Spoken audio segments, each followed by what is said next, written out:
What's up, Footwear family? It's the kid Big Boss Fabo, Footwear Fabian here. I'm back again with a reaction video, man. And we're doing a reaction to an interview, and I'm glad because it's a Freddie Mercury interview from 1985 in Japan. So he's discussing his solo album and his songwriting within Queen, I guess throughout the years and just in general. Like, comment, subscribe, hit the notification bell, follow me on Instagram and Twitter at Fort Worth Fabian. We're on the road to 10K. I've been doing a lot of Queen content for you, man. And this is for you guys, and I just really love these interviews, behind the scenes, getting to know tidbits. I mentioned this to you guys before I went and saw, I said I went and saw it. I watched Bohemian Rhapsody, the movie, on Hulu the other day. It got me real excited and fueled up. I've been dropping back-to-back Queen reactions, and this is just a part of the group. So be sure to check out my Queen playlist. I'll leave a link to that in the description to the video. I'm excited for this one, man. Just more depth and detail behind the man, the myth, the legend. With that being said, this is a 39-minute video, so I'm gonna split it into two parts. I'm gonna clip it like a 20-minute type video, 20-minute, 19-minute, you know, whatever. So with that being said, man, let's get straight into the video. Like, comment, subscribe, man. Hit the notification bell. Okay, so you started coming up with a solo album till then? Yeah, you know, I've always wanted to do a solo album, a long time ago. But I always had a lot of things to do with Queen in the past years, and I always, because I mean, you must remember most of nearly all of Queen albums are like mini solo projects anyway. And what happens is that the four of us, write individually, and then we have like 3 or 4 songs on an album, and they're like our solo projects. Whoever writes takes over the whole thing. So I mean, they've been like solo projects for me anyway. But then finally, I decided that I should do songs that were entirely mine, and make a whole album with just Freddie Mercury songs. So basically, this album could be called Freddie Mercury songs, really, but I mean, it's called Mr. Bad Guy. And Mr. And Bad it's taken Guy. me this long because I wasn't quite ready to actually do it. And I found enough time for me to actually work properly on the songs that I wanted to do. I still haven't heard that album. まあ今一番いい時期だったと思ったし。 I think I've heard maybe singles. I don't know, bro. How did you select on the band members to? Well, see, initially, I had an idea that I wanted all kinds of sort of famous people to appear on it. Like I've been working with Michael Jackson for a while, and at the time when I was working with him, he said that he would appear on one of my tracks. So I had an idea that maybe I could get certain musicians, I mean successful musicians, to actually appear on it. But then it got too late, and by the time I actually got into recording, I found that I was doing it all myself, and then I turned the other way, and I just said I want to do it completely myself. And so basically the musicians I've actually used, they're very good, but they're sort of German sort of session musicians who are very good in their own right, and but they're not as famous as Michael Jackson or Rod Stewart or people like that. But I'm glad I did that, because in the end I think that's the best way that I could come up with my first solo album. That's basically just all me, and I haven't got any a thing like where people would regard me as saying thinking that I actually employed celebrities to actually help me actually work on the solo album. So it's basically just me, and I like it that way. The thought of having a member of Queen participate in the album never occurred to you? No, I would have liked, to be honest, I would have liked them all to play on it, all the other Queen members. But then it wouldn't have been a solo Freddie Mercury solo album. The reason behind that was that if it's a solo, then they have to stay out of it. That's all there is to it. And I think they would have loved to have played on some of the tracks, but then they would have become Queen tracks. And, you know, a certain amount of discipline that I have to sort of encounter, and I just said, no, if it's my solo album, it's got to be me. Or other musicians. Now, it's nice working with other musicians as well. And that's the other thing about having a solo album. I mean, I wanted to sort of work with other people and see how songs turned out, and also I was in total control for once, you know, and I wanted it that way. You're sick and tired of these rumors between, like in the media, that when you start solo projects, that will deteriorate and all that. Yeah, the media were trying to break us up nearly sort of 5 or 6 years ago.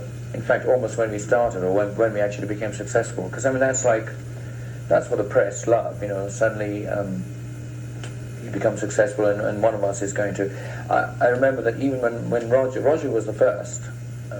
Roger, the drummer, was actually the first one to actually do a solo album. And the moment that happened, they think, are there any rumors of us breaking up? But I mean, if we break up, I mean, we'll break up. I mean, and then press will know. But I think the press always want to be the first ones to know. No, in fact, I think my solo album has actually brought all of us together more than anything. You can barely hear the interpreter, like I mentioned earlier, but he has such poise, you know what I mean? Like, it's funny just watching him. He's just, if you could put Freddie into a gesture, it'd just be, you know what I mean? But Freddie's dope, man. But during this point is I don't know, it's a weird time, I guess, because, he's doing his own thing, but it's a very experimentative time, a creative time. He's doing his own thing. And obviously he's collabing with artists like he mentioned. I feel like there should always be a time where artists kind of just creates and just, there's a lot of artists that are solo, but if they're from a band, every artist wants to experiment individually. And I think that's something they should always challenge themselves to do. You know what I mean? ソロ出したことで、それはどういうことなんですか？ meaning that 自分で受け皿が解消されたってことなのかな、バンド内における。 when you got the solo albums, you just said that it seemed like the band got closer. Yes, because I mean, because of these rumors and things like that, it takes some. Sometimes it's nice to actually sort of break away from a group that's actually been going for so long, meaning staying away. And once you stay away and somebody's done a project on their own, it seems like you either break away or you come closer together. It's not so. In a funny way, when we come back together, we now have a sort of different kind of intensity, and that's good because I mean, of course, the breakup rumors are always around, and you either sort of your egos either take you away from all that and you break up, or they bring you closer together and just say, look, we're not breaking up. And at the moment, to be very honest, I mean, we're very sort of together, and we sort of course, they're very aware that my solo, I've got a very good deal with CBS, and my solo album's taken off, and it's doing, my sort of single is doing very well. But, whether they like it or not, they still, they have to accept the fact that I'm still their singer. But, I mean, having actually said that, maybe 2 weeks later we might break up. But I mean, at the moment, we're very, very together. I felt like the movie did a bad job of breaking that down and explaining how they broke up. But that check was 4 M's, 4 million. CBS supposedly rumored. But you see, there also is an inward jealousy. I mean, that would happen anyway. And they're all wondering and all waiting for us to see if say, my album's going to do better than the last Queen album or something like that, which is a good challenge to have anyway. And in a way that if my album does do better than the last Queen album, then the next Queen album will have to be even better. So basically, we either sort of stay together, and then there is a sort of standard that we're sort of keeping up. And I would love my album to be better than the last Queen album, because that will set a precedent. And then the next Queen album, we're going to say it had better be better than Freddie Mercury's solo album, if we're still together. So I mean, I think we're in a way in a sort of competition, which is great. We've always been in competition within ourselves from the start, because we write solo little solo projects. We write our own songs, and there is an inward jealousy all the way through our history, and that's what Queen albums have been made of. And there's this push, and there's this hunger, and there's this sort of fight to get the best songs out. And there's no way I was going to actually make a solo album of the leftover songs from Queen. I mean, my solo album is my best songs for the time. Somebody get that? He feels that last Queen's album, it seems like everybody had about equal percentage of writing. Almost. I had more than most of them. But very equal. Yeah. It's getting to the stage. Yes. Intentional. Yes, well, see, I've actually been the main writer from the start. I mean, Brian and I have been the main songwriters. Like, if you go back to the very early days. I mean, John didn't write at all, and Roger didn't write at all, and Brian and I virtually took up 50% of the songwriting. So, I mean, we have sort of grown up as being the two main writers. And now the others have started writing, and we encourage them as well. But I don't think there's ever been an album where it's completely equal writing status. I mean, the last album has come very close. I mean, I think the last album consisted of me writing 3.5, Brian writing 2.5, and the other two, I forget, anyway. But I think maybe the next album we should really go completely even and maybe write 3 songs each, so there'll be like, 12 songs on the album. I think the time has come where we actually, in songwriting, we actually completely even. 次は全く平等になるんですか? That's a bold statement to say they're all even. That's dope. Like, if the other members, Roger and John, were able to just develop as songwriters by being around Brian and Freddie, and then as the years went on, they could just drop them a dime, create music. That's dope. It's a dope place to be in. I always love talking about the development of artists and where they are, the before and after. But a point that he had made, before I forget it, I just lost it, man. What was he talking about before? Yeah, the movie did a funny depiction on how he was basically just, running a dictatorship. You know what I'm saying? Like, he was always calling the shots, but I guess that's just true to the fact that him and Brian were the only ones writing the music. So when, I guess Roger came with songs like I'm in Love with My Car, they were more skeptical and more, because they had already been ones who were creating the sound or creating, writing music for Queen. You know what I mean? So it's not even the sound, it's more so like what would you call that? The depth, the image of Queen, or the meaning of Queen, But I guess it's still part of the sound. But yeah, man, interesting. Is it intentional that you used to have more receptors than anybody else in the band, and now you're deliberately trying to give sort of, let's put it like your space? That's very true. Yes, that's very true. Because I'm not. I didn't hear what she people said. think I just hog everything, but it's not quite true. I think what every album that's ever come out of Queen, we come out with a batch of songs, and we really pick the best. And if I have songs that I feel are better than somebody else's, if I have 5 songs that are better than one of Roger's songs, I'll say we won't have his one song. Like, I remember that Roger actually wrote about 3 or 4 songs, and as far as I was concerned, some of them weren't good enough, and I just said, go back and write some more. And things like that. So then Roger will come up with something like Radio Gaga, and it's perfect. It's wonderful, and then I do encourage them. So I'm not trying to hog a Queen album in any way, but in a funny way that makes them write better songs, and that doesn't mean I write the best songs, because their songs are hits. It just means that in a funny way, if they come up with a very good song, then I have to make sure that I write a good song. But it's just that they do look upon me as the chief songwriter, because I have written all the songs from day one. And so, Brian has his workload, and I have my workload, and Brian and I are the principal writers, and I think John and Roger are coming into their own.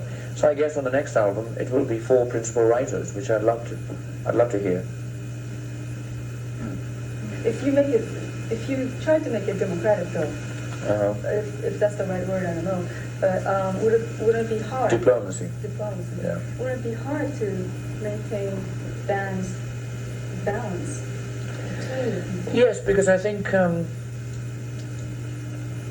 there is. Because I think there's no way you can actually tell that you don't write a better song than me. You know what I mean? Because in the end, even I could actually say to somebody, that song is not as good as mine. But it's up to the public in the end. But the only way you realize that it's going to be a good song or received properly is to actually release it, and then it's too late. So I think in the end it's a consensus of opinion between the 4 of us. The 4 of us have to actually just fight it out, and in the end just say, this is what the Queen album. Even then it might not be good, but it's just within us we have to sort of come up with.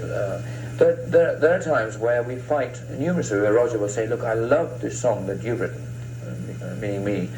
But it's not on the album, and I say, look, there's no room. Why don't you get rid of one of your songs? And then I'll put it on. And that doesn't work, you see. So, I mean, but diplomacy is something. I mean, I you know.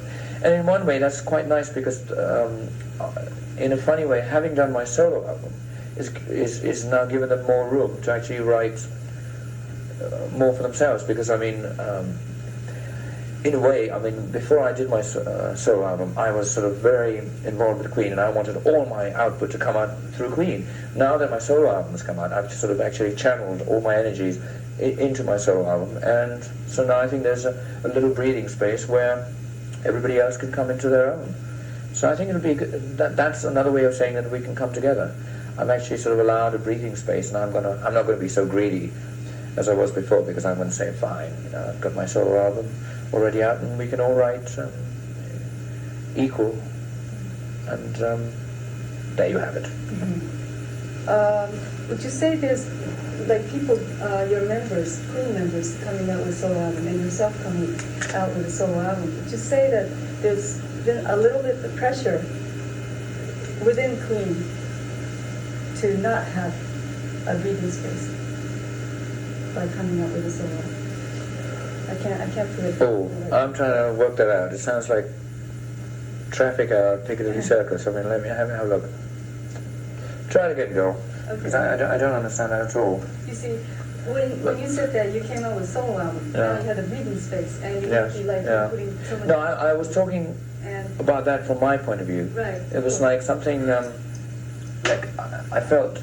Yes, in a way, maybe I've made a breathing space for everybody, because I've sort of suddenly come out with a solo album, and that it sort of means that I'm not going to be hungry as much on the next Queen album. So maybe they'll have more space to actually work on the next Queen album.